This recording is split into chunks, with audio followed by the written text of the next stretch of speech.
सबसे ज्यादा हमारा समाज, किसान भाई, SC ST समाज इन सरकारी नौकरियों के लिए पेपर देता है ताकि सरकारी नौकरी में आरक्षण के तहत उसको रोजगार मिल सके।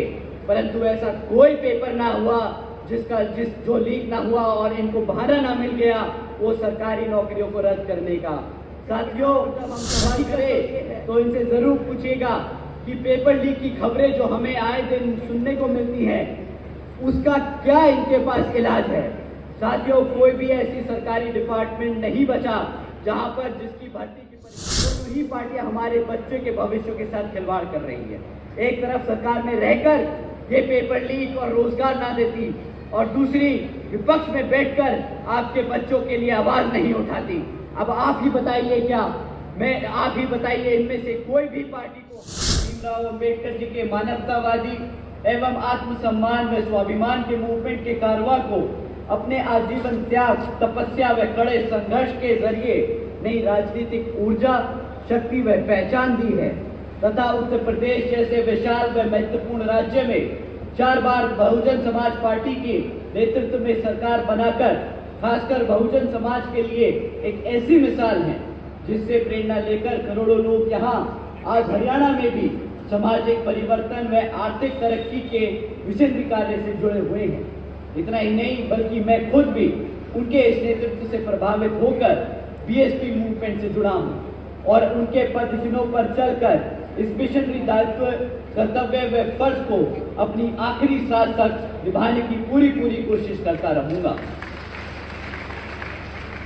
साथियों, आज हमारे alliance partner Indian National Lokdal के संस्थापक व पूर्व उप प्रधानमंत्री श्री चौधरी देवीलाल जी को भी तहे दिल से नमन करते हैं। साथ ही साथ NLO के राष्ट्रीय अध्यक्ष व श्री ओम प्रकाश चौटाला जी और आज हम सब के बीच में मौजूद NLO के राष्ट्रीय महासचिव और हमारे गठबंधन की ओर से हरियाणा प्रदेश के मुख्यमंत्री के उम्मीदवार श्री अभय सिंह चौटाला जी को तहे दिल से आभार व स्वागत प्रकट करते हैं। साथियों, इससे पहले मैं यहाँ विधानसभा आम चुनाव के मुद्दे आप लोगों के बीच में रखूं, मैं हाल ही में ऑनरेबल सुप्रीम कोर्ट के सब कास्ट कैटेगराइजेशन के जजमेंट के ऊपर आप लोगों से 2 मिनट बात करना चाहूंगा, जिसके संबंध में आदरणीय बहन कुमारी मायावती जी ने भी अभी कुछ ही दिन पहले प्रेस कॉन्फ्रेंस कर हम सबको उसके बारे में अवगत कराने का काम किया था। साथियों, ये जो सब कास्ट कैटेगराइजेशन का जजमेंट अभी पास हुआ है सुप्रीम कोर्ट जी से, तो इसका मतलब क्या है मैं आपको मूल में बताता हूँ। साथियों, ये जो ऑर्डर पास हुआ है इसके तहत राज्य की सरकारों को पूरी ताकत दे दी गई है, जिसके तहत वो SC ST कास्ट के अंदर जो रिजर्वेशन की सुविधा है उसको अपनी मनमर्जी से किसी भी जाति को निकालकर हटा सकती है और किसी भी जाति को उस SC ST में रिजर्वेशन देने की ताकत रखती है। साथियों, जो ये रिजर्वेशन का मुद्दा है ये बाबा साहब ने सिर्फ और सिर्फ हमारे राष्ट्रपति जी को और हमारी पार्लियामेंट को छेड़खानी का दिया था। ताकत सिर्फ उन्हीं के पास थी कि इस सूची में किसको रिजर्वेशन दिया जाए और किसको ना दिया जाए, वो सिर्फ और सिर्फ पार्लियामेंट और राष्ट्रपति जी के पास था। परंतु ये जजमेंट के तहत ये अब ताकत उठाकर राज्य की सरकारों को दे दी गई है। अब इससे आपका क्या नुकसान है साथियों? इससे हमारे SC ST भाइयों का ये नुकसान है कि अब राज्य की सरकारें अपने मन मुताबिक हमारे बीच में मनमुटाव पैदा करने के लिए एक जाति को रिजर्वेशन की फैसिलिटी देगी और दूसरी से छीन लेगी। साथियों, ये राजनीतिक टूल बन जाएगा, ये वोट बैंक का टूल बन जाएगा, ना कि जिस शिद्दत से, जिस कारण से ये रिजर्वेशन की फैसिलिटी दिलाई गई थी हमारे समाज को, ये उससे हटकर आज एक राजनीतिक टूल बनकर रह जाएगा। और साथियों, जैसा कि आदरणीय बहन जी ने कहा है कि ये समय के साथ हमारे सभी SC ST जातियों को हटाकर आम जातियों में बांटने का काम करेंगे। तो साथियों, आपसे दरख्वास्त है कि इस मुद्दे पर आप लोग अपने समाज में, अपने घर घर गांव में जाकर बात करें और इसका, जैसा कि बहन जी ने खंडन किया है, आप लोग भी बड़े पैमाने पर खंडन करें। आप लोगों से दरख्वास्त है, जिस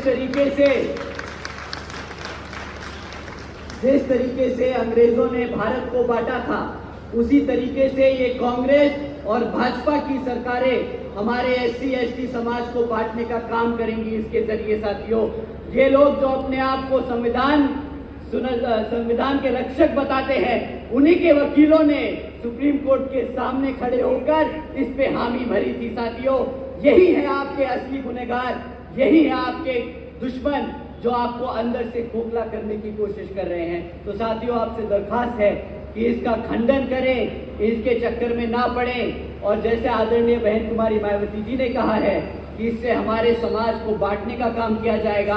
SC/ST एक समाज है, कोई हजारों जातियां नहीं, हम सब एक हैं, तो रिजर्वेशन भी एक है हमारा।